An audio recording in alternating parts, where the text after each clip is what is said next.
Then, bearing the diagnosis result analysis, we first we will see upper parameter utilized for these modules. Therefore, loss function for these works are used catalog across entropy. That means which our work is multiple class categorized. The second one is optimizer. We used Adam optimizer. The third one is we used batch normalization. Which work is through experiment. We used 200 samples per gradient update is used. The third one is learning rate and epoch. That means we used 0.001 learning rate with 400 epochs. Therefore, utilizing the proposed VGNet 19 with gap model, diagnosis performance was evaluated using 4 matrices. The first one is classification accuracy, the second one is confusion matrix, third one is classification report result, and finally we used dimension reduction using TCNet to see the visualization of the training progresses. So the result has shown that training process of plot of VGNet 19 model accuracy in the loss curve of during training process has shown that column 1 and column 3 we show that training and the validation accuracy are improved consistently. That means increasing by from epochs. Validation loss in the column 2 and the column 4. Validation loss in the training loss are decrease at initial epochs and stabilized to 0 smartly. Then the observation indicates that the model achieved maximum training accuracy 100% for 3 load condition, and the minimum accuracy is 99.92 for the 0 load conditions. Validation accuracy we get is maximum is 100 for 3 HP, and the minimum accuracy is 99.68 accuracies. These results indicate that the model demonstrates strong learning capability and achieved high accuracy under 4 load conditions. So this we checked validation training accuracies. Finally, we validated by testing samples because of our model how to perform under separate data sets without validation training data sets. Therefore, the training model demonstrated outstanding performance on testing sample site. That means minimum 99.68, maximum is 100% accuracy under 4 loading conditions. Okay, this is the confusion matrix of our work. To further assess the testing accuracy of the model, we use confusion matrices. Confusion matrix shows that most of diagonal elements are improve and 1% or 100% of accuracy. Some accuracy are get 0.97 to 0.99%. So this result is very impressive. And also normal condition are shown in normal condition. All the 4 conditions are give 1. That means the model are impressive and reliable too for fault diagnosis.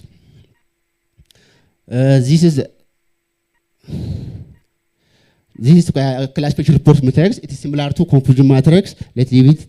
Future visualization. As seen that this is future visualization of the training. As initially the model is, you will see that it is bad. Finally, in the last layer of our model in the 4 loading condition, it is perfectly. It is clustering of the faulty condition and the healthy condition. So the model is outstanding. Comparison other same invariant model. The model has shown that in this table we conducted the other proposed other comparison analysis methods. From this, our model are performance very high in the superior to the other methods. Therefore, this comparison analysis confirms that effectiveness in the generation capability of the proposed VGNet 19 gap methods in bearing fault diagnosis depending on the existing works.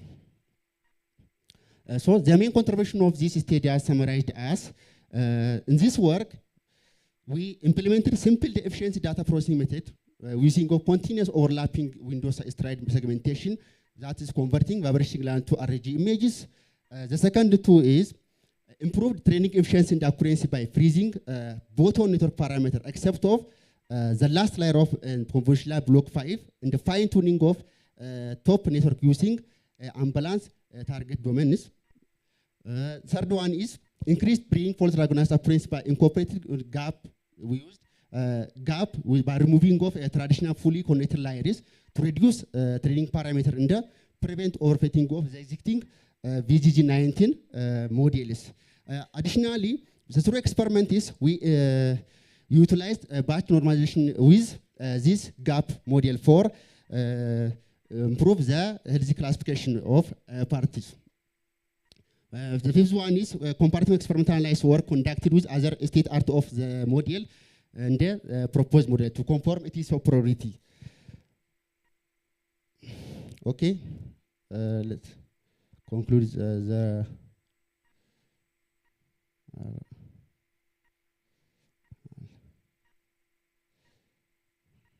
okay.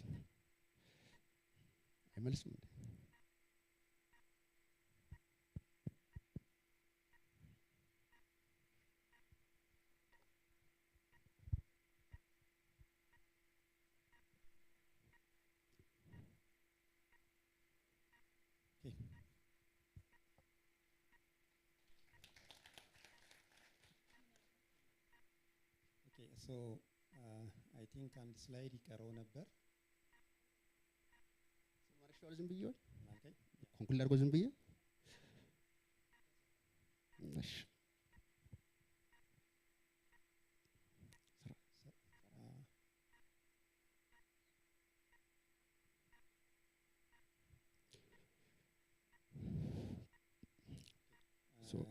So in the interest of time, let me summarize Temasgen's presentation. Thank you very much, Temasgen. I think he only left with one final slide. So as you have noticed, the whole context of the presentation is to do effective fault diagnosis for rolling element bearings with CNN-based approach having a number of challenges like excessive trainable parameters, complex hyperparameter tuning, and longer training times. So their new or novel proposed approach was using a pre-trained VGG-net using global average pooling, which improved a number of points like raw vibration signals and using RGB images, which reduced the global average pooling with impressive results of 99.8% up to 100% performance, which we might have further discussion on the results. So before going into my own comments, let me provide a chance to the floor so that there will be some kind of Q&A. So we have again approximately 10 minutes for Q&A. So let me open the floor for any kind of questions or suggestions you might have for Temasgen and his team. Thank you.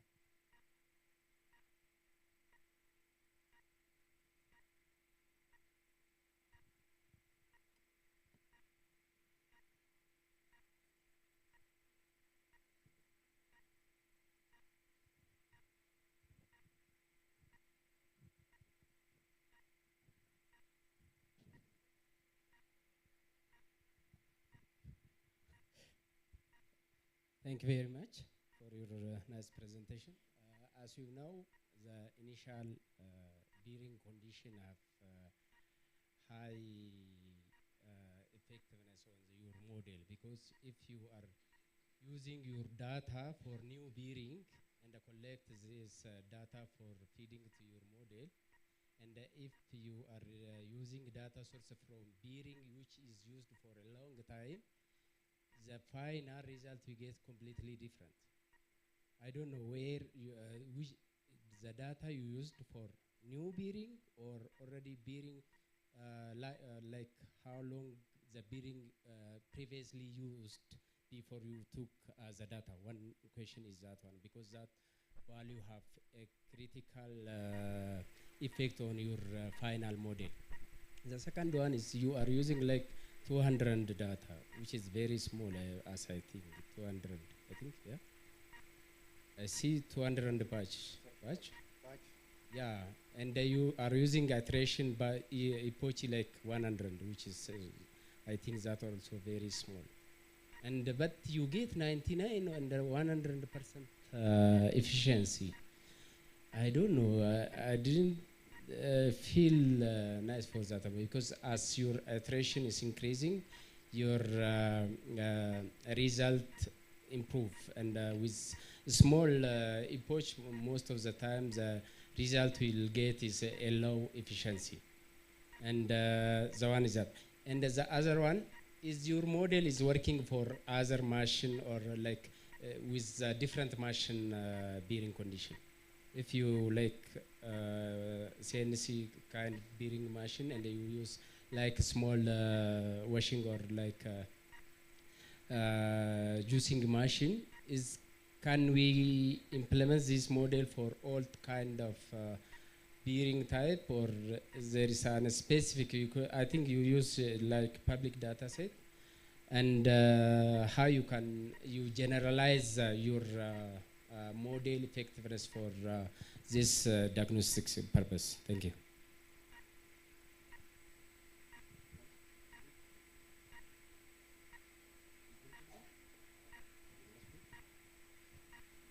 Okay, thank you for your question.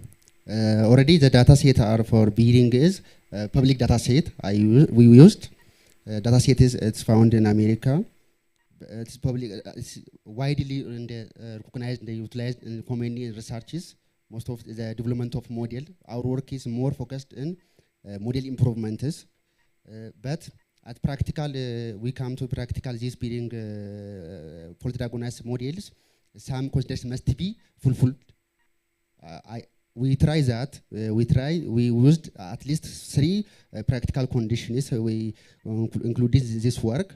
The first one is it is considered under varying load condition. We used at least 4 loading conditions. The second one is under varying condition. The third one is we used unbalanced real estate condition because of machine is our works. So the healthy condition are abundant, the faulty condition are limited. So we consider the 3 things.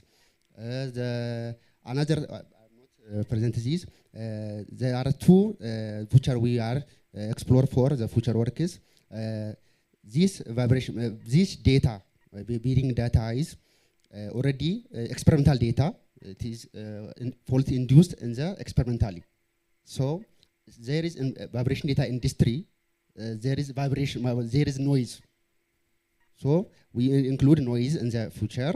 Additionally, in the future, I am using a bearing component for the machine. There are different type of components in the machine. We include the shaft, the gear, and the future. Then, if this is included, I swear the fault diagnosis method are really in the practical. Thank you.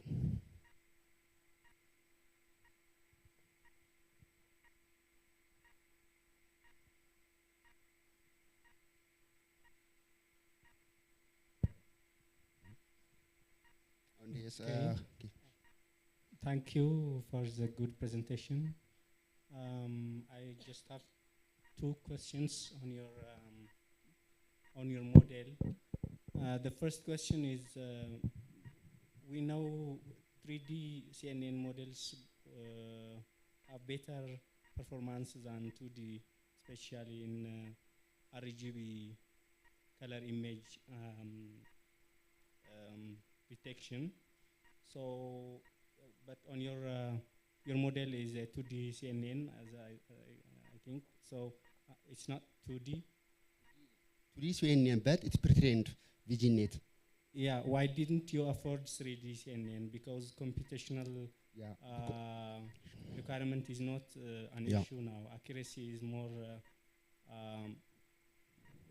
way better than model complexity. So I think you have given higher priority for your complexity parameter reduction. But because we have hardware, we could have had a better result if you considered 3D CNN than 2D. This is my question. Why did you choose 2D?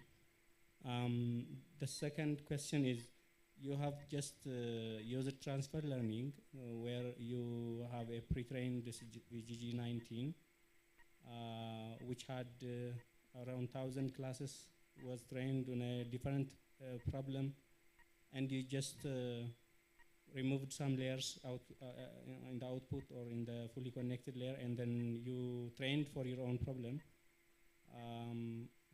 Doesn't that the problems are not related? You know, VGG19 was trained for other problem, and you are trying to teach it in a different environment. I would rather develop my own model and train on my own data rather than your method, because it has been trained in a whole different environment and problem. So how do you say that the transfer learning is efficient and effective in this problem? Thank you. Thank you. Okay, thank you very much for the question. The first one question. Why we used RG image for pre-trained model VG19? Because this used high computational resources. So because of this, must be VG19 models are used RG image because of it is trained by RG image initially VG8 model. Because of the consistency of the work, we must be changed to RG images. The first question is this: why you select 2D CNN? Because of we have two types of CNN in dominant, 1D CNN there, 2D CNN, but the complexity are both are the similar. But in 1D CNN, we will not use vibration data transferring to for pre-trained models because it was impossible. But VG19 model in 2D CNN, we used one thing is we are directly using vibration data from the using to 1D CNN. There is information loss.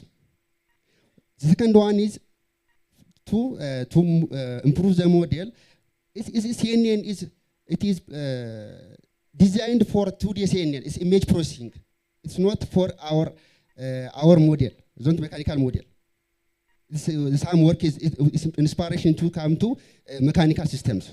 So 2D CNN are it is inspired for image processing. It is have more powerful efficiencies for image processing. So we selected 2D CNN. The second one is we used 1,000 VGNet are used 1,000 classes. Yeah. But it is possible to change for our works for suitable. Many of researchers used many areas by changing of the classes, the last classes. My classes, our classes, 10 health condition. It is possible changing to softmax to 10 classes. The second one is it is vary. Yeah, the vision in the our vibration data, image data is very vary. But we systematically the last block 5, we changed into trainable due to the discrepancy of the natural image of VGNet and the vibration images. So most of researchers are used block 2 are they are trainable. This is not efficiency. It's come to 2D CNN. There is no effect. We are go to CNN to be train model to increase the resources, training time, and the difficulty of trainings. So the pre-trained model are more efficient than the traditional 2D CNN model. Thank you. Okay, thank you, and so let me give you a couple of comments myself. The reasons that most of the ideas that people can comment on your work might not work at all is your result is already about 100%. But the main reason behind that are two. The first one is the data set that you have used, the CWRU motor bearing data set, is the cleanest data set available. So in that case, it doesn't represent the real world data, which might have noisy data. So in that case, you only can use your result as a benchmark when you are trying to analyze real world data that has noise in it, or when you are collecting your own data. The other problem I see in the result, which also makes it again difficult to comment on any further improvement is, since your result is again mostly 100% and more than 99%. Class 1 3 HP load this I got and 100%.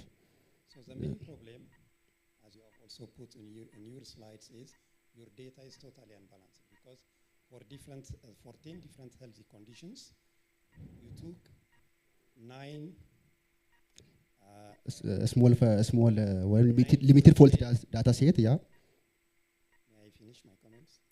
Okay, 9 faulty data sets, and only one of them out of the 10 classifications uses a healthy data set, which makes your data set completely imbalanced. That's why in your confusion matrix, almost all diagonal elements are perfect. So in that case, this result might not be generalizable to other things for 2 reasons. First of all, your data is highly imbalanced. The second one is on your even basic definition, you started with, for example, with the term rotating machines, right? But the data set you used is completely for REBs, right? So it wouldn't be generalizable to other rotating machines. That was also the concern of the first question. So please take these comments into consideration to improve your work even more. So if you would like, I would like to suggest a couple of comments. The first one, rather than using RGB, completely RGB image, you can use both frequency and time domain sampling, either independently of each other, or you can also use wavelet transform to extract some of the features from an actual data set. The last one is, given the difficulty of obtaining large or balanced data sets, you can incorporate, for example, few-shot learning to improve your results. So with this, I would like to conclude this presentation. Please give hand to Temesgen. And that interplay ለሁላችሁም tea break አለ. So please, if you would like to do so, and 10 ደቂቃ እንውሰድና ኦልሬዲ ዘግይተን ስለጀመርን ወደሚቀጥለው ፕሬዘንቴሽን እንመለሳለን። ቴንክ ዩ።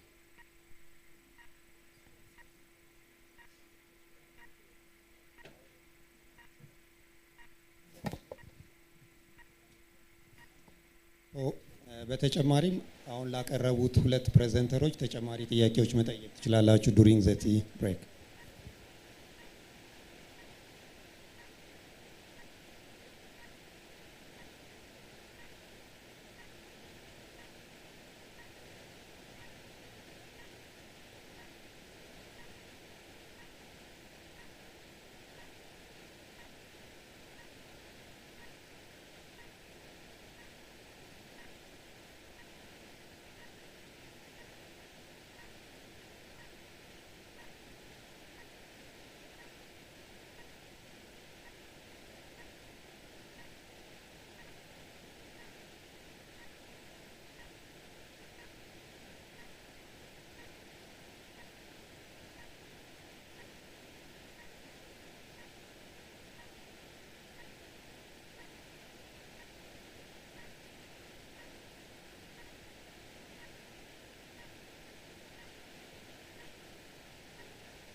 ኦኬ ሶ ቀጣዩ ፕሬዘንተሮች ካሉ ወደ እነሱ እንሄዳለን።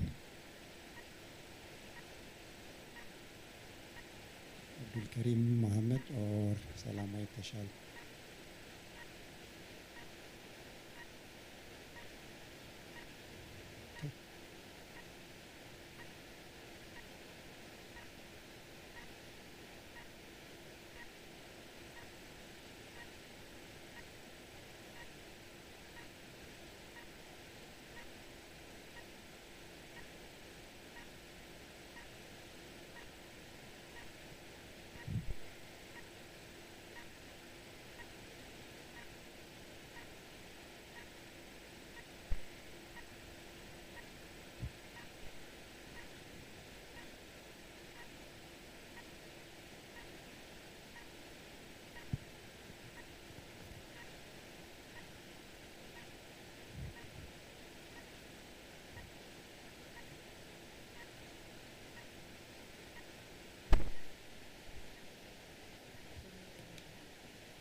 Welcome back, everyone. So our next presentation will be by Abdulkarim Mohammed and Salamai Tashale from Bahar Dar Institute of Technology on the topic of TFL music recommendation based on facial expression using deep learning algorithms. So if either Abdulkarim or Salamai is here, please take the floor.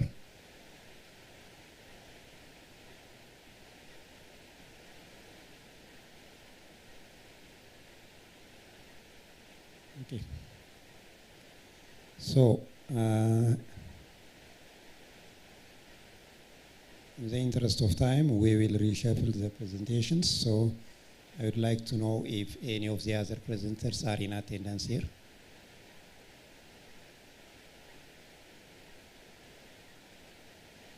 Okay, so the last presentation. So in that case, let me go directly to Mr. Getahun, and we will rearrange the other presentations.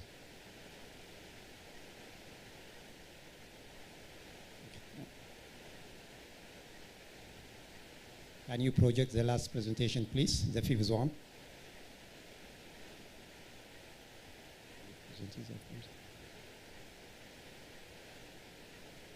So the last presentation would be on systematic review of machine learning algorithms in cystic fibrosis diagnosis by Getahun Negus and Akim Eberhental and Mesfin Abdeb. Do you mind projecting that?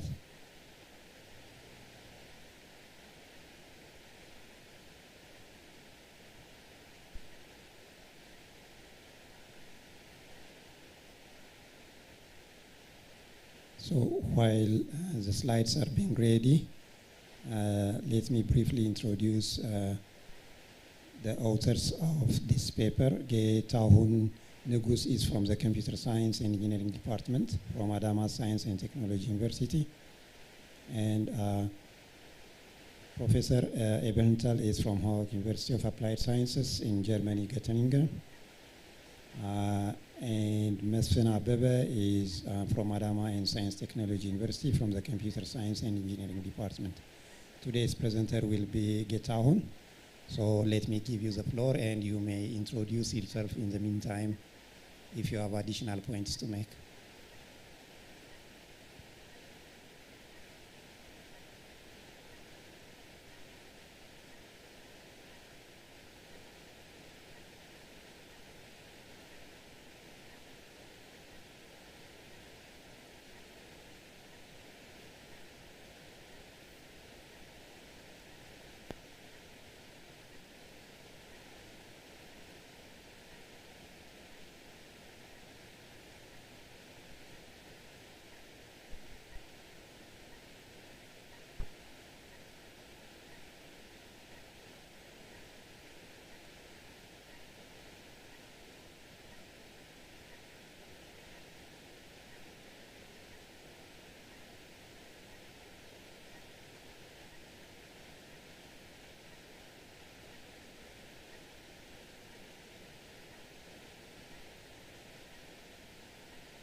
So while the slides are being sorted, I invite Professor Ibn Hetal, who is the main person behind these three Pan-African conferences. He can share a few words about how things are going and what the expectation for the future is. Just a few words.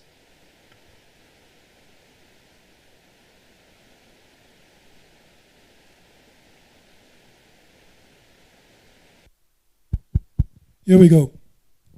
Yeah, good afternoon, ladies and gentlemen. My name is Achim. I'm from a German university in Göttingen. Göttingen is a very old university town in Germany. But that's not the point. I worked for a couple of years in Adama. And then about 3 years ago, Dr. Taye from the Artificial Intelligence Institute actually had the idea of launching such a Pan-African conference. And actually, Dr. Taye and myself, we were the first ones discussing this idea and discussing how we can make it become a reality. And I made the point that it should really be a Pan-African event. We heard this morning already. United we stand, divided we fall. That's why it's very important. And we managed to get quite some involvement also from other African countries in the past. Not so this year, but we're going to improve. We have plans to improve and make it become more international. But let me tell you this. From the papers I saw for this year, it is amazing to see the spirit among the young researchers here in Ethiopia of tackling new problems with AI technology. So I'm very happy today to be with you. Actually, I didn't have no plans to come here because at this time the lectures already start at my university, and I'm supposed to give lectures in Göttingen. But Dr. Taye, he just urged me to come here and be present at this site for the Pan-African AI. So I can only underline how important it is to have such an event. I mean, this morning we were talking about a Pan-African Institute, but it all starts with having some facilities that support these kind of activities, and definitely the conference is one of those, to meet other researchers and to build up capacity. It is, well, I mean, also AI, of course, I don't want to repeat the words that have been said this morning, but it is of crucial importance for the future of any state and any nation, for many reasons. And for example, now today when I'm preparing lectures, I'm using AI technology, ChatGPT.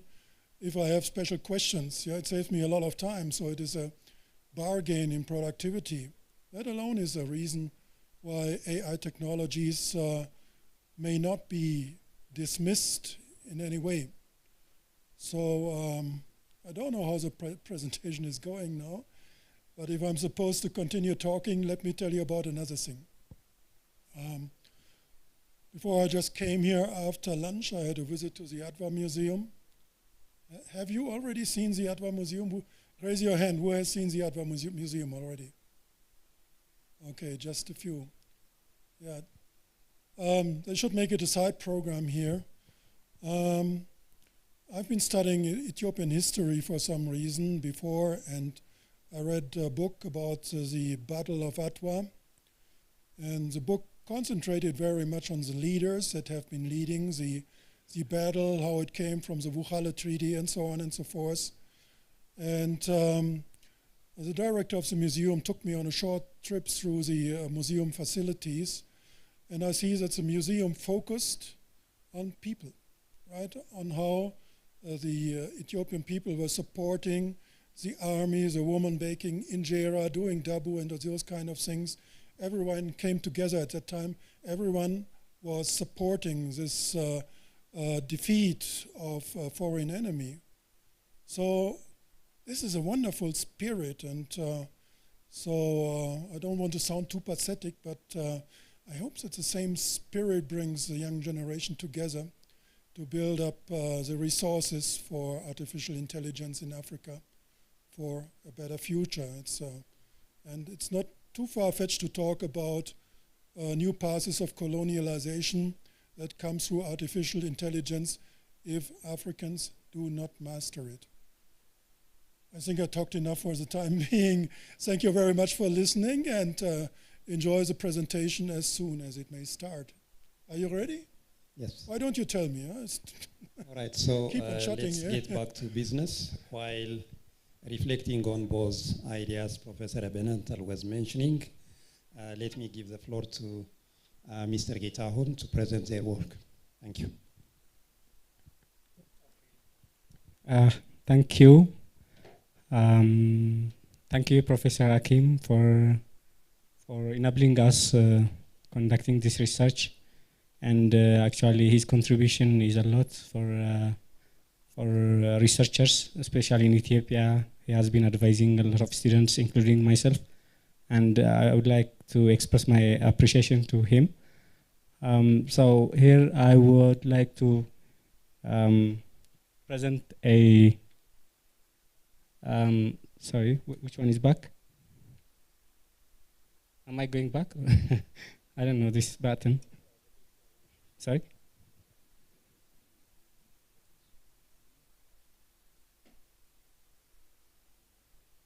Oh, okay.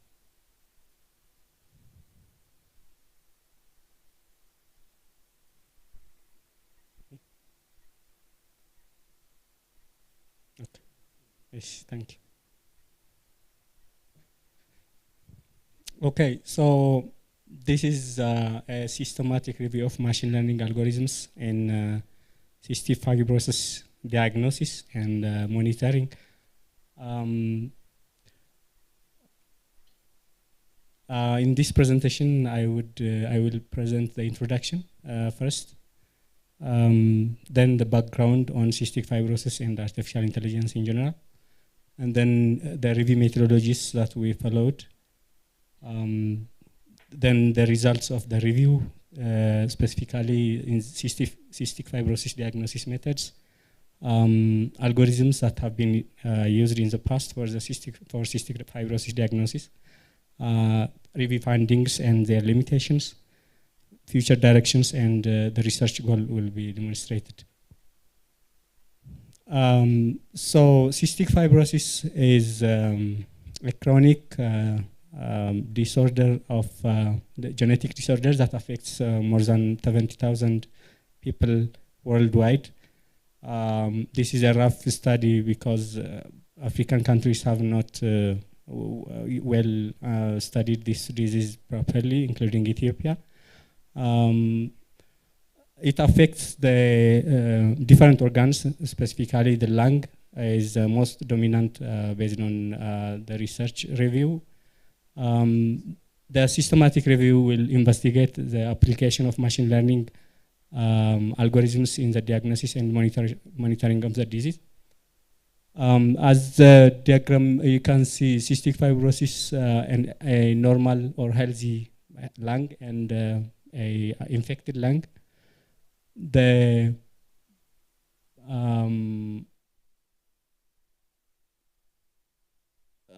airways, the lung airways are neat, as you can see in the diagram A on the top. But on the bottom, you can see a thick, sticky mucus that blocks airway, that makes patients difficult to breathe. And if not properly handled on time, it might result in mortality.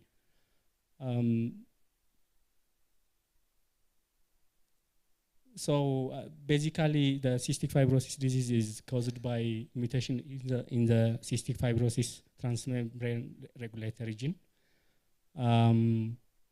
That leads to different problems like respiratory problems. Well, dominant problem is respiratory problem, but other problems like digestive and reproductive health can be also results of this disease. So the diagnosis of the disease involves evidence of the cystic fibrosis transmembrane dysfunction, which most of the time is detected using sweet chloride test. The high sweet chloride production of the skin might tell us the presence of or the presence of the disease. But other methods are also available that can be used by experts to detect the disease. I will explain those in the future in the next slides. Advances in treatment have increased the survival rate, but still there are, for example, early screening methods have saved lives of children, but still the disease is not discovered in developing countries such as Ethiopia. An early investigation in Ethiopia has identified 7 cases out of 50 in Paulos Hospital. The Cystic Fibrosis Foundation funded project is already undergoing, but still it needs support. Especially machine learning algorithms can help us quickly identify the case in developing countries such as Ethiopia. So in this review literature, structural review literature, we have designed a review methodology of interest, inclusion and exclusion criteria for paper, and we can summarize that publications are not done a lot in this field of study. So we had to go back to 2010 to include more papers. So publications after 2010 have been included in the review. And the methods that deal with deep learning and traditional algorithms have been included. And the problem specific area is cystic fibrosis diagnosis or monitoring. And as you can see from the graph, we have set inclusion and exclusion criteria based on search keyword set and methodologies developed. You can see the paper if more detailed information is required. So from the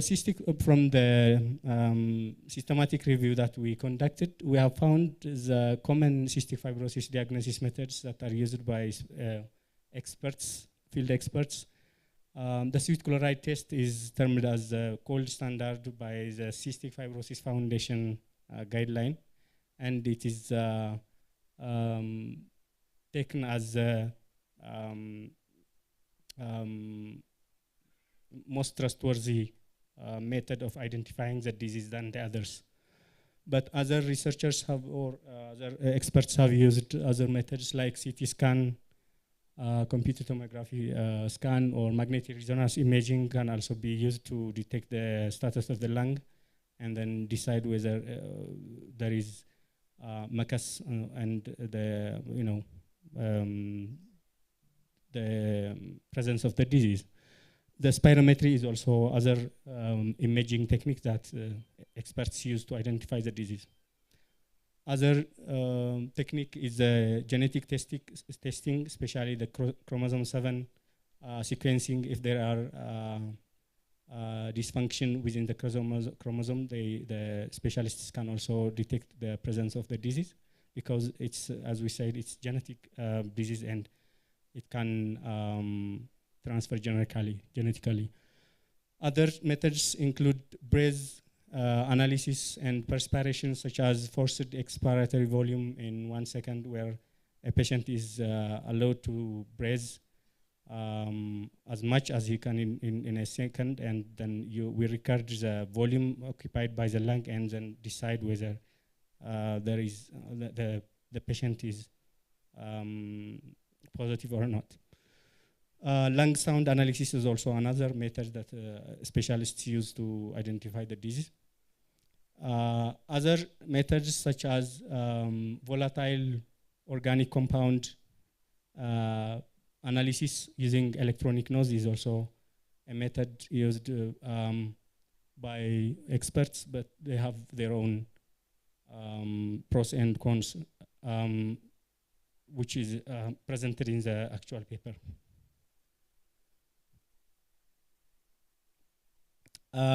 So to dig into the sweet chloride test, we have basically 4 basic steps to acquisite the data from a patient. First, a skin is simulated with fixed plexiglass disc, including staining solution, so that the patient is made to sweat. Picture A shows you this setup. And then the sweating process is set to be recorded by a USB microscope and maybe a laptop or other recording device, an image recording device. And slide C, picture C shows you the image recording process. The image recording will continue for 10 minutes until the patient is made to sweat until sufficient number of bubbles are formed. And then the last image, image D, shows filtering the number of bubbles formed, because this will help decide whether the patient is positive or not. Depending on the number and size of those bubbles, we can determine the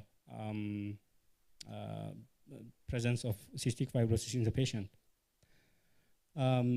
So this is what the cystic fibrosis monitoring, the foundation recommends, and it's not that much being practiced by experts because of unavailability of materials like the USB microscope and the chemicals required thereof. Machine learning algorithms that have been studied in the past have focused on other techniques than the sweet chloride test method, but they have shown impressive results. For example, deep learning models have been used by most of the papers that we reviewed.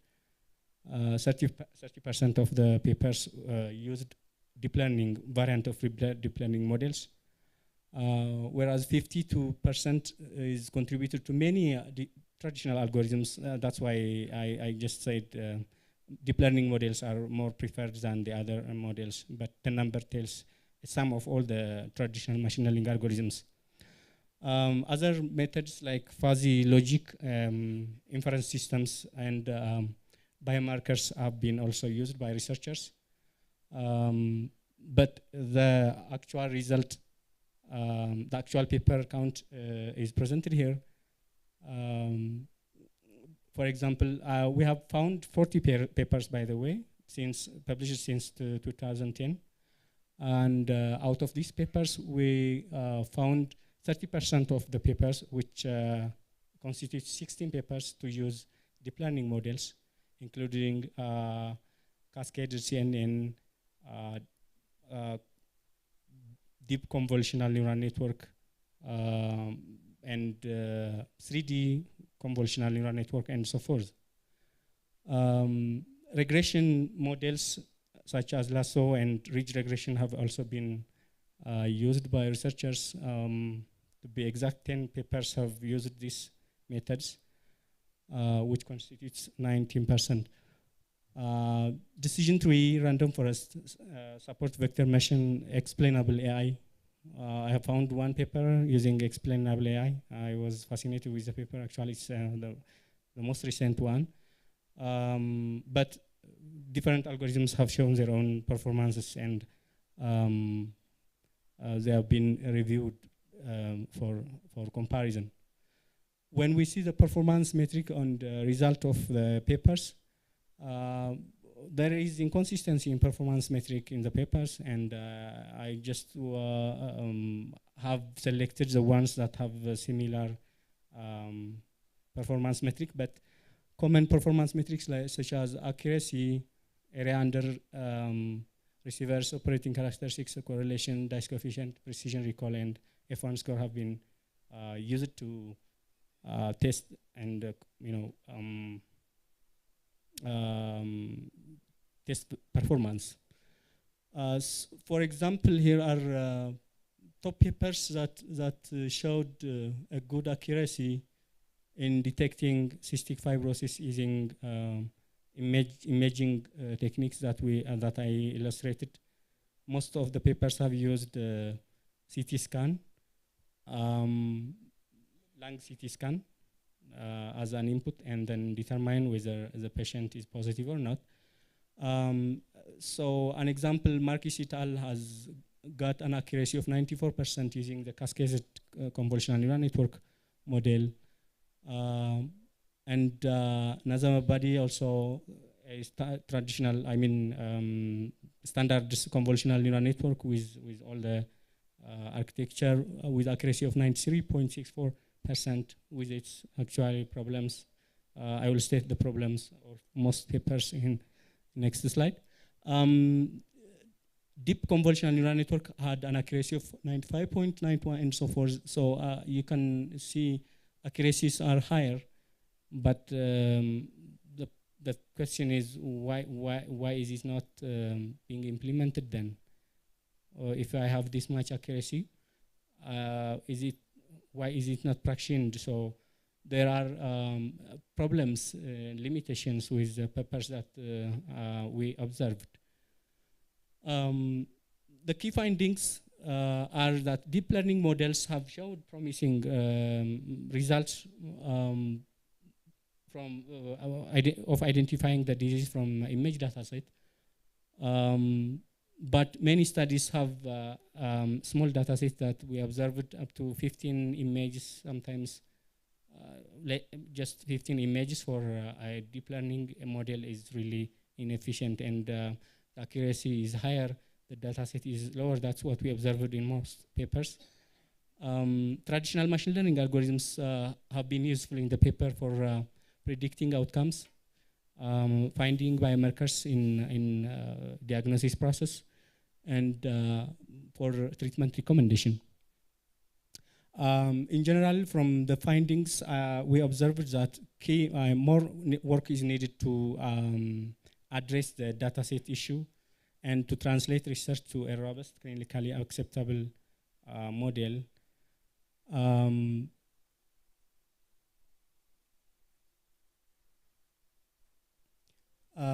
So in the future direction, we have observed that larger, more robust dataset, diverse dataset because this identification, especially the sweet chloride test identification process, is on skin color dependent. Diverse dataset is mandatory here. That will help the generalizability of the models. 3D CNNs have been seen to outperform the 2D versions of counter versions, and we encourage to use 3D CNNs for problems of this type.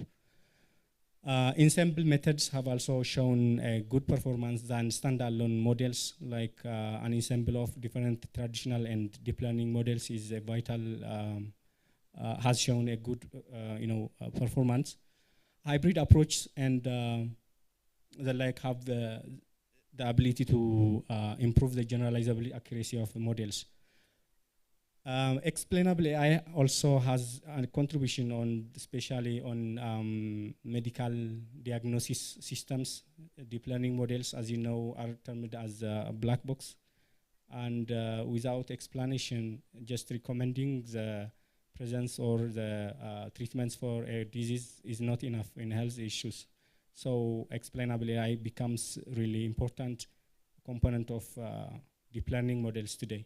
So addressing this explainable AI for interpretability and clinical trust is an important issue that should be considered in the future. Assessing real-world clinical implementation, as we saw, the performances are higher and the application is not that much. That's a problem. So clinical applicability is an important issue that should be addressed as well. At last, we are considering as a research goal that automating the gold standard sweet chloride test has not been researched properly, and it is an open area for future research work. And people who are interested in conducting research on this method can join us for future work together. Thank you so much for listening.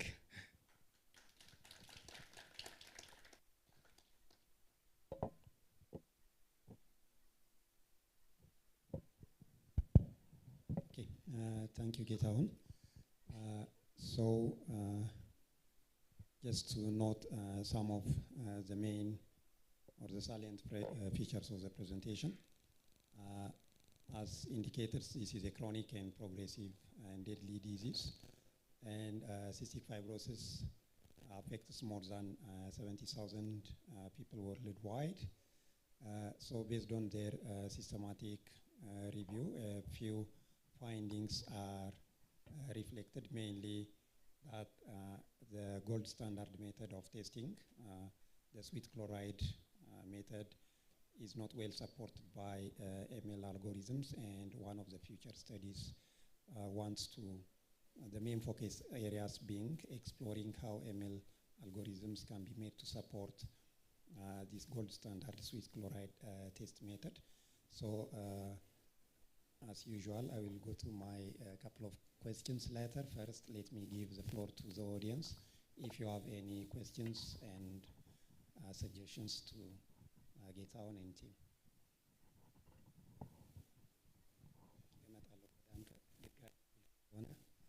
If there is anyone else who wants to ask, because I will come back to you if there is no one else. Abnet.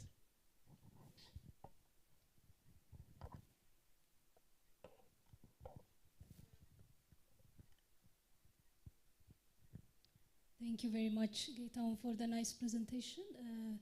My question is, I'm wondering, I think you said you went way back to 2010 to find papers, right, in this area.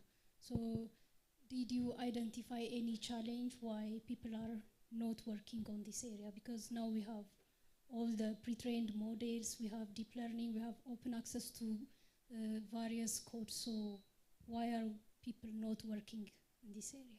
Thank you.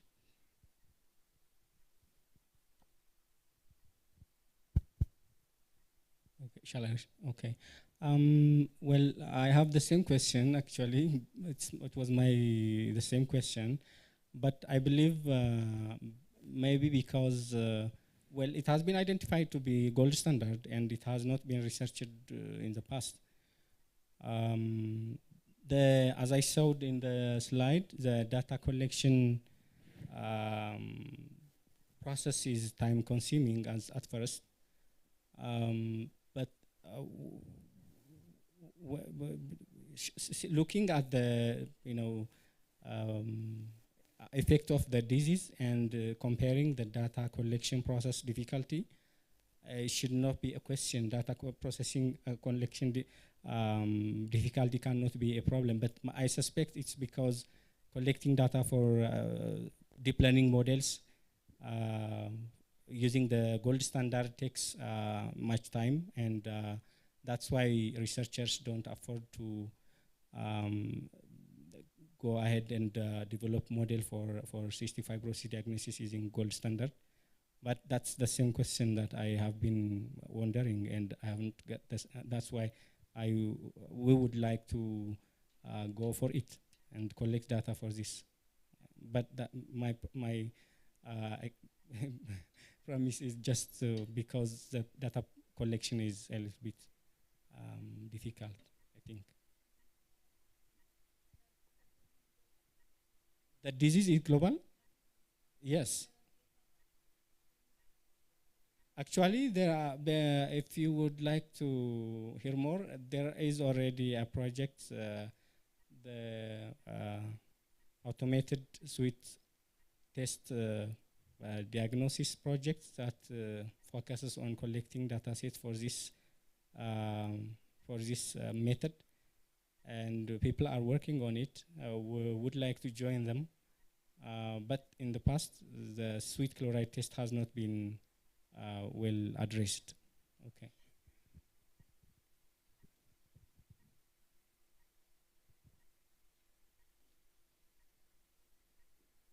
Thank you very much. It's a good, nice presentation.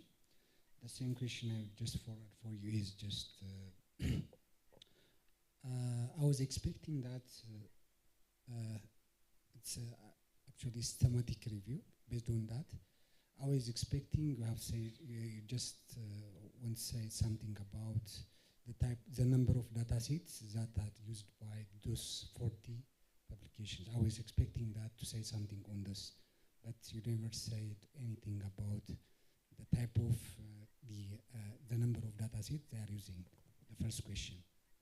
The second one, I also expecting that the type of algorithm they are using. You just giving some description about that, but I was expecting that why they are using this kind of algorithm, because it depends on the type of data sets. When you have just changing the type of algorithm, it depends on the type of data sets, because at the end of the day, you are expecting that some kind of accuracy result. So I was expecting that to say something on why they are choosing this type of algorithms, because you just put some kind of percentage on the type of the algorithm side. So thank you very much. Okay. Oh, thank you for the question. Well, to be frank, we were told to have 15 minutes presentation and then, question and answering. So I have omitted a lot of information out of the review paper. I have not included your questions as well. I have not talked about model architecture and data set usage, but if you're into it, you can just grab the paper and read it. I have included all the necessary information, but this was just because we were told to have a limited amount of time for the presentation. Okay, so you please refer the paper, and you will get the answers. Okay, Geton, since they don't have access to that paper right now, can you give a brief highlight? What type of algorithms are quite common and why? Okay, well, I have pointed out the algorithms are outlined, but why are these algorithms more popular than the other methods? Okay, why are deep learning algorithms popular than particularly, why did you focus on these algorithms, or why are they also important for this kind of prediction or diagnosis methods? Well, I didn't focus on any algorithm. I just tried to review any machine learning algorithms, including the traditional ones that have been used in the diagnosis of cystic fibrosis. And we found out 40 papers based on the criteria set. Then many of the papers, to speak exactly, 16 papers have used deep learning models of different variants. The common algorithms are the cascaded deep learning convolutional neural network, ResNet, even 18 and 32 variants have been used. They are a family of deep learning models. The deep convolutional neural network and 3D CNN models have been used by the papers. And I am not emphasizing on any of the algorithms. I am just reporting what I found. And I'm saying that 30% of the papers that I reviewed have used deep learning models, and 52% of them have used the traditional methods, including the random forest, decision tree. But the architecture of the algorithms have been covered in the paper, but I did not prefer one algorithm than the others. I just reported the papers that have been found in the past since 2010, and I have included all the papers. Thank you. So I have one more question for you. Given the nature of this gold standard test, considering it depends on chloride levels due to biological factors, and also it varies on test conditions. And since you guys are also planning to investigate more on how this method can be adapted or used in machine learning approach, what specific data characteristics do you believe are critical for training an effective DL model in this context? The reason I am asking this is since the sweat chloride test extracts sweat from the person and that have biological components in it. And when we are training deep learning or any other algorithms, mainly we are focusing on image taken from those test samples. The biological information is probably lost. So what specific characterization or feature extraction method can be incorporated into your machine learning or deep learning algorithms to make an effective use of that one? The second question might sound a little bit selective. The reason is that in the introduction you have said that cystic fibrosis is mainly prevalent in white population. So if you are working, just from the introduction, since you said that it is prevalent in white population, if you are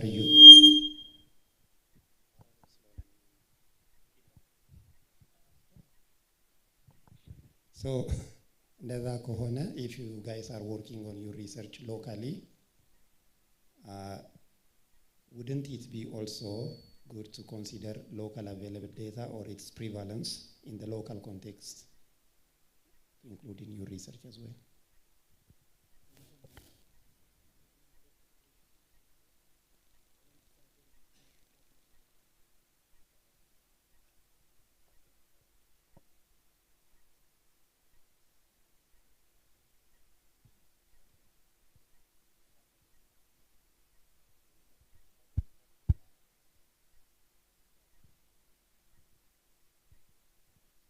Okay.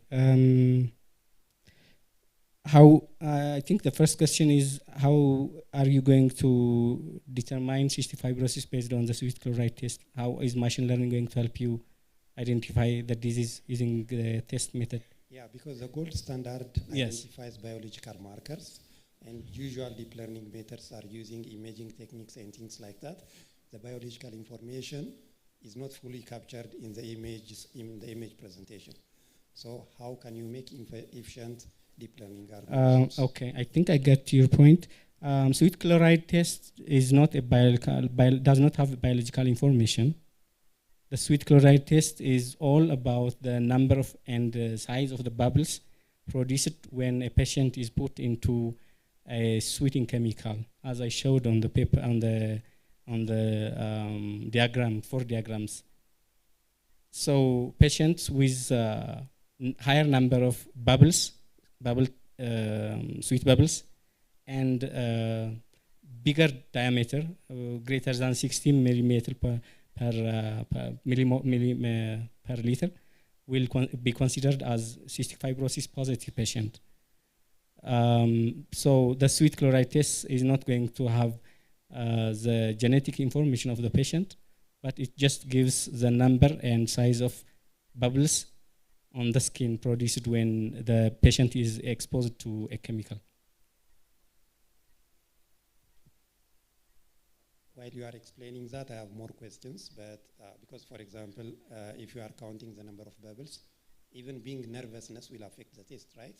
So let's discuss this more offline so that we can give chance to the other presenter. If you guys have any more questions, one more question before going to the next presenter.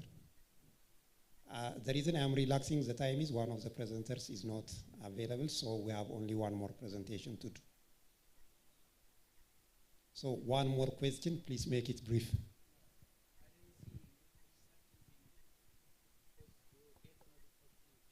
40. Yeah, 40, right? Okay. Because maybe you used small search engines, right? I didn't see on your paper which search engine are used for collecting the paper. Okay, that's also available on the paper, but we have used extensively PubMed,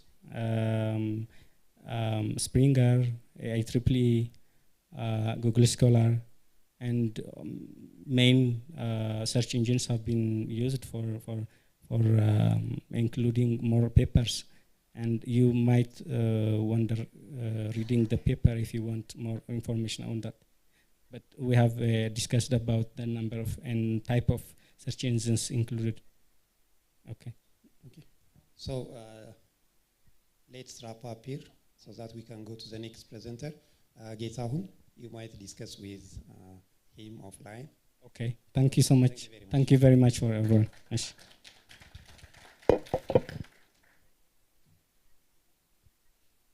Okay, so thank you all. The next presentation will be an online presentation from a group of researchers from Kenya.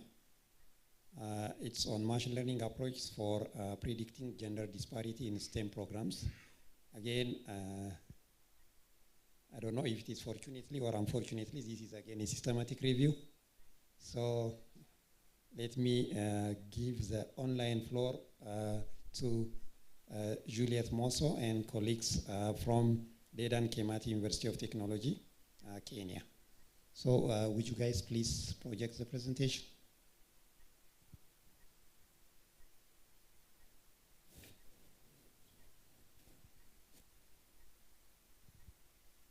Okay.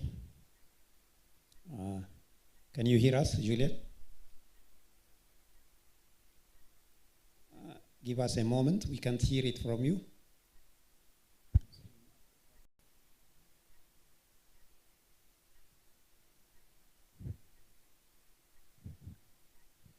Give us a moment.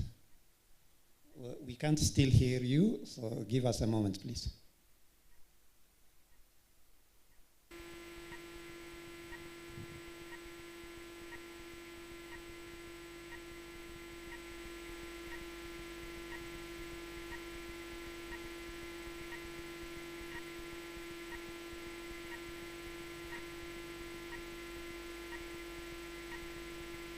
Can you try one more time, please? Good afternoon. Yes, we can hear Can you you now. hear me? So the floor is yours. I'm not sure if you have heard or not. I have introduced you. Julia Mosso is from the Computer Science Department from Dedan Kimathi University of Technology. Their topic is Machine Learning Approaches for Predicting Gender Disparity in STEM Programs, a systematic review. So the floor is yours, Julia. Do I share my presentation?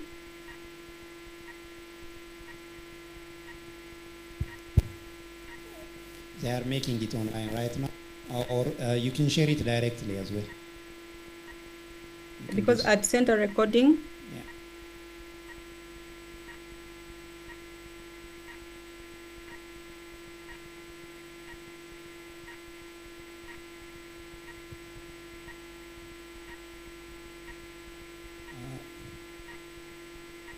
We have your slides now. You can go on. All right. Thank you so much. As you've been told, my name is Juliet Mosso. I'm from Dedan Kimathi University, and I'm presenting today the work that we did on machine learning approaches for predicting gender disparity in STEM programs, which is a systematic review. This was done by the School of Computer Science under a project that is funded by the Gender and Responsible AI Intelligence Network, GRAIN. So the main context of our presentation today, we're going to look at introduction of the concepts that we looked at, the research questions, the methodology that the approach that we took, then the findings that we got, and finally the conclusion and the future outlook. When you look at STEM education, majorly it is meant to foster our creativity and also to bring diverse career interests within the society. But then we have a problem with it in that there's some significant gender gap in STEM, which is affecting the potential of the members who are part of the STEM programs. And especially for girls, they have a few issues that affect them, which include societal norms and stereotypes. And this affects their confidence, especially in STEM, because there are courses that are generally thought to be, for example, for men, and girls are not very confident joining them, and it's impacting their educational and also their career choices. So when you look at the enrollment trends and the disparities that are there, globally we have an increase in the number of girls who are joining STEM. But then when we look at the sub-Saharan Africa, the female enrollment, specifically in higher education, is still below the 20% mark. And when we go specifically to STEM courses in the higher education, we find that we have approximately 30% of female students. Looking at the graduates who graduate from these STEM courses, we have around 20% of them graduate from engineering. And then in the leadership roles, for example, in technology, we only have 24% of women in those leadership roles in tech. And this is according to data that was published by the World Education Forum for the 2023 year. Now, the main aim of our research, we wanted to evaluate the application of machine learning, specifically in predicting and addressing gender disparities within STEM. And the main research questions that we had is we wanted to find out which are the predictive models that have been used to address, for example, the gender disparity within STEM, and specifically between the year 2016 to 2024. We also wanted to know what are the strengths and the limitations of these models in predicting and mitigating the gender disparities in STEM education, and to find out what are the existing research gaps that have been identified in application of this machine learning in addressing gender inequality. And the last one is to come up with insights. For example, from what we learn, how can we be able to implement this to inform interventions so that we can have inclusivity in STEM events. The methodology that we adopted, we used the PRISMA model, which is a systematic review for prepared reporting items, where we identified 448 records, that is from Springer, IEEE, Elsevier, ACM. And then out of this, we did some screening to eliminate those papers that were not very specific to the topic, where we're looking at papers that need to talk about STEM education, to talk about machine learning. But you can see that from the analysis, majority of our papers were coming from the year 2023, that is 17 of them, which is around 35% of the papers that we were able to collect. Now, when we look at the machine learning prediction models that have been used in STEM education, from the papers that we were able to analyze, we saw that they have been applied in various diverse fields, starting from student attrition. We also have, they have been applied in retention and student attitudes. We have in uptake of STEM subjects, performance prediction, STEM enrollment. We also have them being used to predict student outcomes, for career prediction, to also identify factors that can influence students to actually choose STEM courses. And also we have studies that have looked at bias detection in STEM applications, machine learning applications that have been applied in STEM. And some of these techniques that have been used, that we have artificial neural networks, we have SVM, we also have decision trees, naive bias, we have ADA-Boost, we have CATs, and we also have regression models that have been used.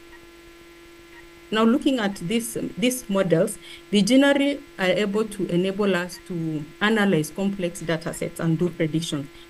And when we look at them, we have varied systems that have been used to try and solve the gender issue in STEM. And some of the systems that have been used specifically in dropout and performance prediction, according to a case study in Budapest, we saw that they were able to identify CAT post as one of the most effective in predicting the dropout and student outcomes. And the most critical thing that came out was that within the time period that they were analyzing the dropout rates, they find that the female students had higher graduation rates in STEM. And then also the model was affected by the fact that somebody being male, it affected the output of the model. Then we have some other places where the machine learning have been implemented. We have the use of hybrid models, where we have the hybrid multi-class model that was applied for periodic prediction of undergraduate STEM student performance, where it was done periodically through the semester. And then here they were able to identify the students who are at risk of, for example, dropping out or not finishing or not passing the grade at the end of the semester. And the multi-class, hybrid multi-class model was able to do early prediction so that they could now implement targeted intervention for those specific students who were still at risk of dropping out of the course. Then we also had adaptive neural networks, the fuzzy-based, that is ANFIS. These one were used to predict students' STEM attitudes. That will be able to tell how the students, for example, when they're doing STEM, how do they feel about STEM and what are some of the issues that are going through in STEM. We also have application of recommender systems, and this is a case study that was done in Kenya for 4 universities, where they were able to use SVM, artificial neural network, and nice bias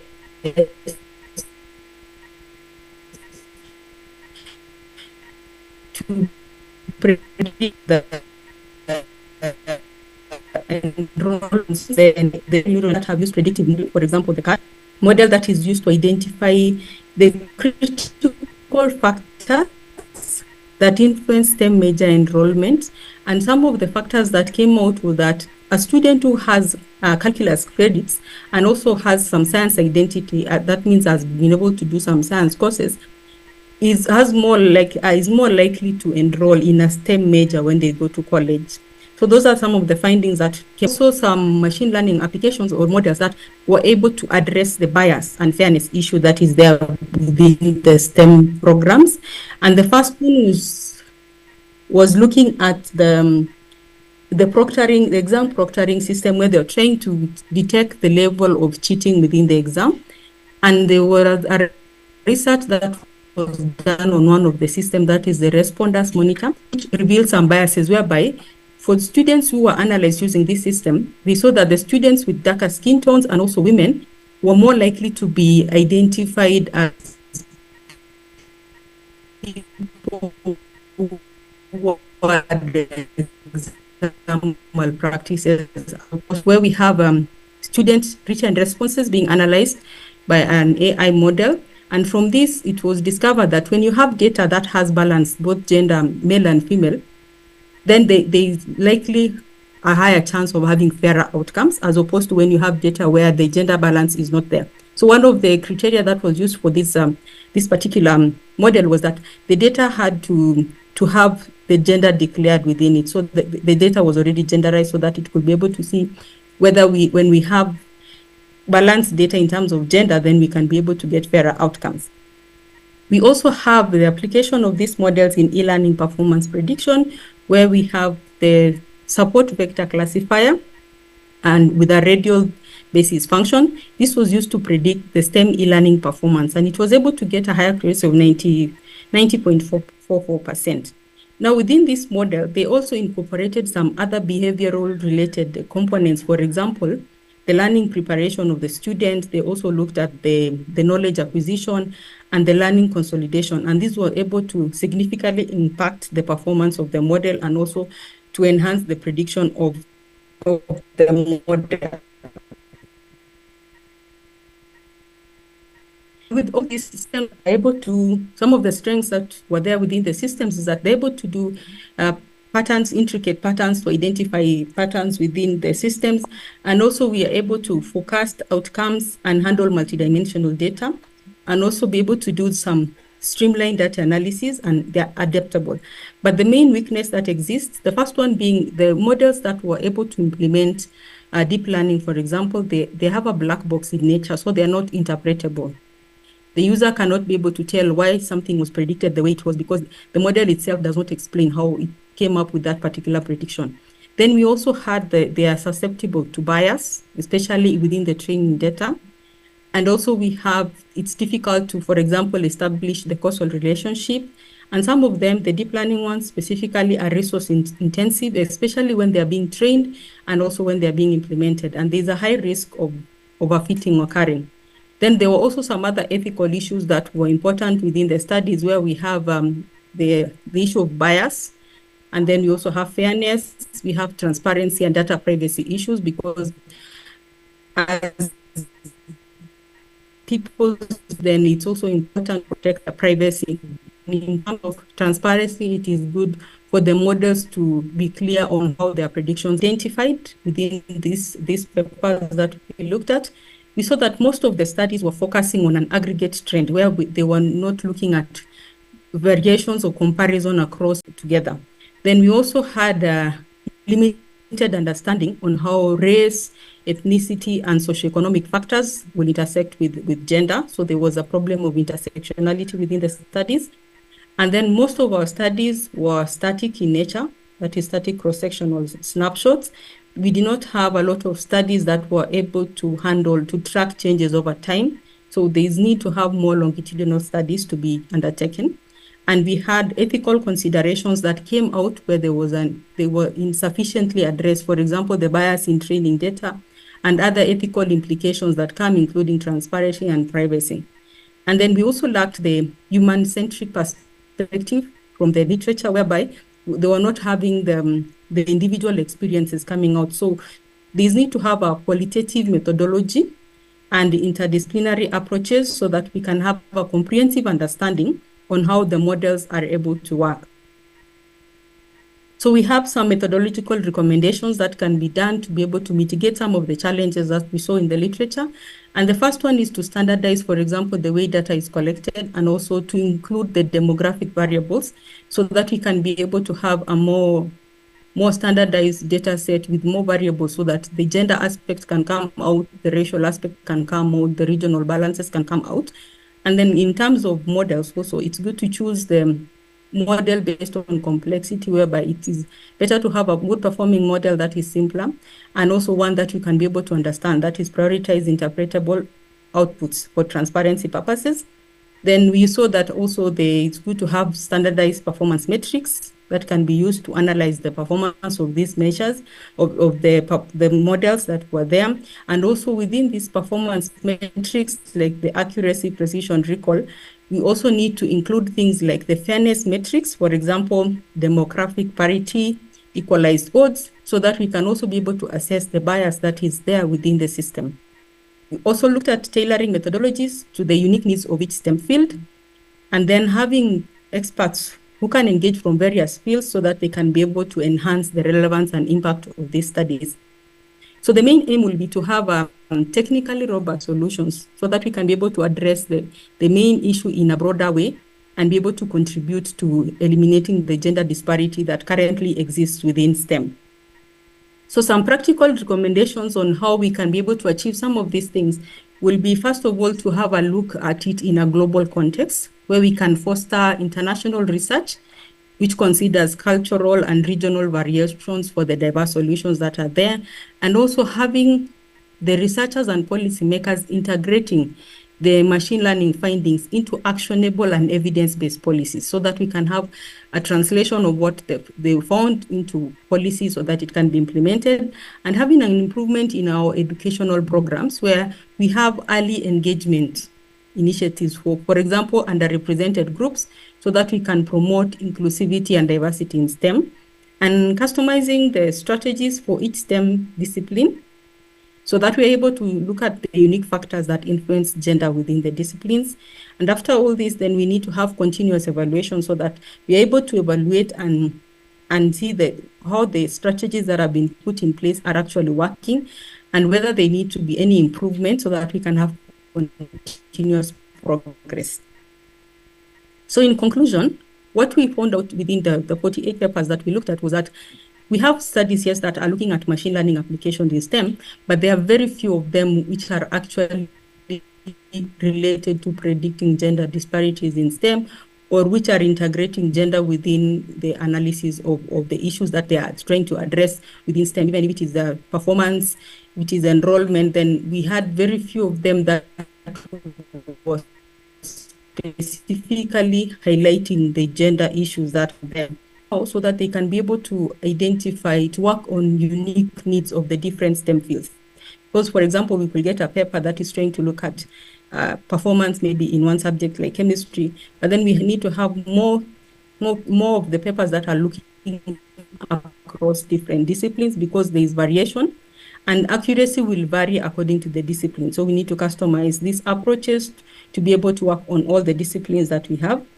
And despite the fact that all these systems are very good, they have a lot of strengths in pattern recognition. the issue that still exists, especially with the deep learning models, is interpretability. And also, we need to look at the data bias that either exists from the model itself or from the data that we are applying to the model.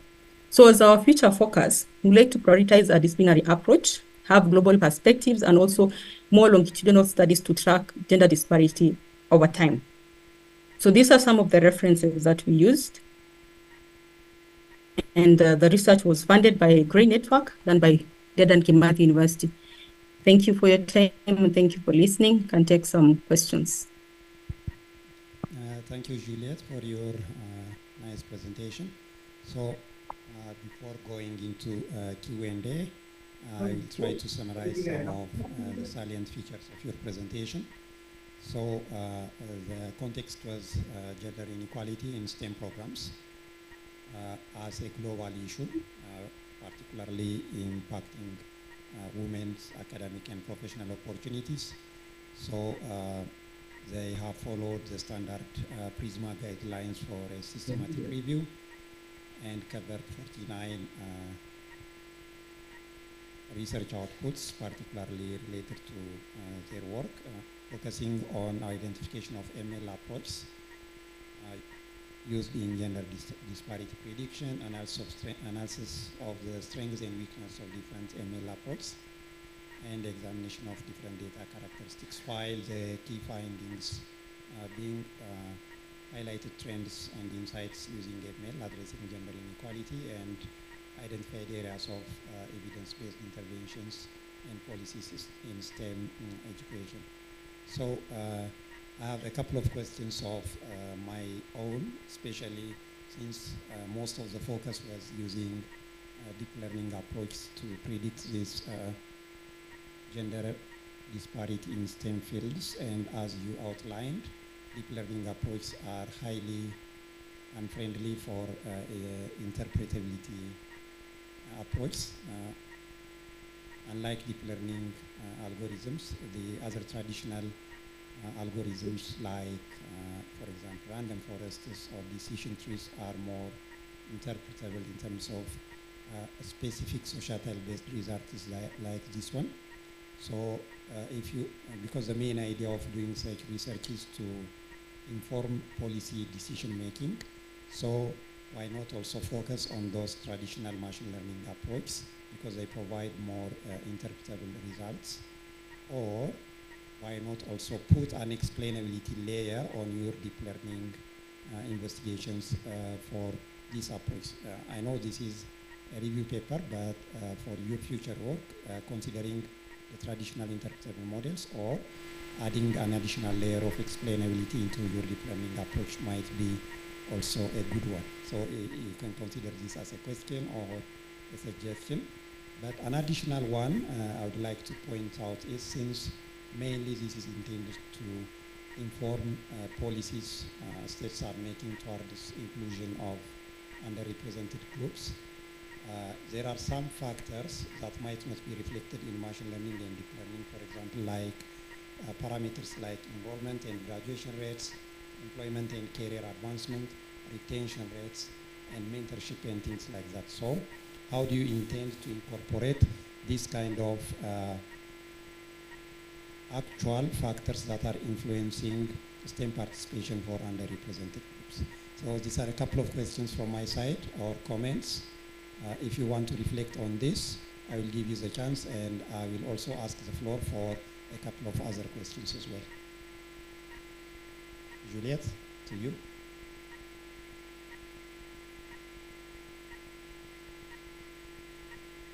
We are doing is actually part of a project that we are trying to look at gender disparities and also career projection.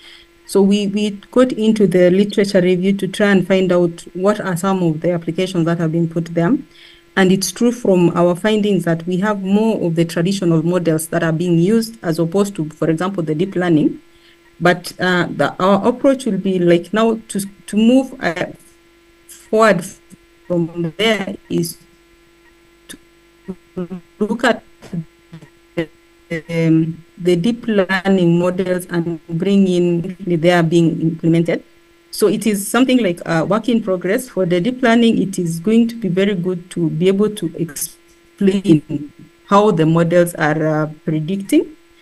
And also we also saw that it was important to bring in other factors, because considering, for example, the performance, they will look at the student performance, but they will not bring in the other demographic issues that can be impacting those performance.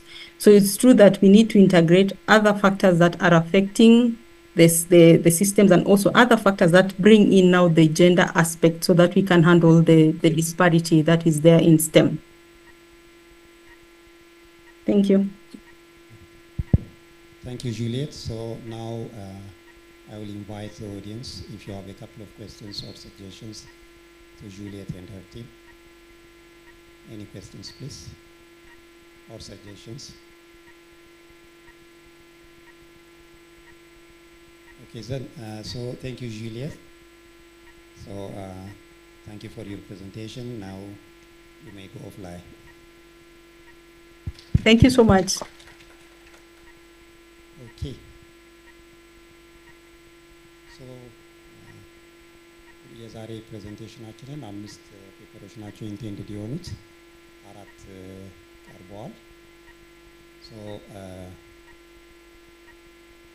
So we have seen the discussion from plant disease detection using digital image processing, intelligence for diagnosis methods for bearings, and machine learning approach for predicting gender disparity in STEM programs, and systematic review of machine learning algorithms in cystic fibrosis diagnosis. So 3 of the papers were systematic reviews. Of course, when I suggested earlier whether this is an advantage or a disadvantage. So I know that systematic reviews will provide summarization of knowledge and encourage best practices and driving innovation. So this is the upside of having systematic reviews, especially for a conference like ours, which is quite young and new. This is only the 3rd time we are carrying out these conferences. But there is also development of new ideas like that of intelligence for diagnosis methods for bearings. So I appreciate all contributors and you guys as well. And we keep on having, we will have 2 more research papers for tomorrow morning. Both of those research papers are also novel contributions to their respective points. So to reflect on a couple of ideas that have been reflected by the audience. Of course, you guys have discussed the technical points with each presenter, but I want to mention a couple of points. The gentleman here also proposed that our research should be done in local language and also should be presented as such. I agree it has its own advantage and disadvantage. I'm not here to agree or to disagree with him. For example, one of the things one might raise against that would be accessibility and reach, because we have to publish internationally and we have to use international language to do so. Our local publication culture is not strong. Even our local research funding culture is not as such strong. So we tend to adopt Russia, publish in their own language, but we can also see why. The economic disparity is there for everyone to see. So till we make progress in that direction clearly, it's also important that we stay relevant to the global audience and research community. So I think that is one of the main reasons: accessibility and rich publication opportunities, and also until we bring our technical terminology and vocabulary to that level, this adoption process will definitely go a long way. Another point I can raise to that point is the whole idea of this conference is Pan-Africanism, right? So the common language we have now is English. So I think that, those are the main reasons. But I have noted your concern, and I will share with the organizing committee as well. So ሌላ አደራ ማለት የምፈልገው ነገር see that after the break there are only half of us, but tomorrow there are a couple of two interesting papers in the morning. There is also an award ceremony for different research outputs and other ideas that are being reflected by the whole conference itself. So I would like to see you all tomorrow morning at 9 a.m. in the same room here. So thank you for your attendance. And the gentleman here is also asking for one more chance, but this time I will have to limit you to a couple of minutes only. Okay. ለማለት የፈለኩት ምንድነው ኖርማሊ ትክክል ነው ፈንድ ችግር እንደሆነ ግልጽ ነው እንደገና ኦፍ ኮርስ አሁን በእንትኖቹ በምናይበት ጊዜ ፓን አፍሪካን በምንልበት ጊዜ ያው ኖርማሊ የምንግባባበት ቋንቋ እንግሊዝኛ ነው ሶስ that for our own purpose እኛ ኦል እንትኑን ነው የወሰድኩት ይሄ መድረክ ብቻ አይደለም ሌሎችንም በምናደርግበት ጊዜ ችግሮቻችንን በደንብ አንደርግራውንድ ሄደን ቱ ዘ ግራስ ሄደን ልንረዳ የምንችለው በራሳችን ስንነጋገር ችግሮቻችንን ሶሉሽን በቀላሉ እንፈልጋለን just we can interpret that ያንን ትራንስሌት ማድረግ እንችላለን እና ለኢንተርናሽናል ኮንሰምፕሽን ያንን ማድረግ እንችላለን የምን እንድምታ ነው ያለኝ እንጂ ይሄን Again, I am not going against you. I will reflect this same idea with the organizers and other professionals as well. At the same time, global reach እንዲኖረን እየፈለግን ስለሆነ ነው። አንድ ቀልድ የምትመስል ኮሜንት ማድረግ ከቻልኩ ግን ሳይንስ ዲፔንድስ ኦን ዘ ነምበር ሲስተም ራይት አማርኛ ዜሮ የለውም ሶ ቤዝ ሲስተም ራሱ የለንም ለጊዜው so we have to stick to the scientific approach. Good night, see you tomorrow.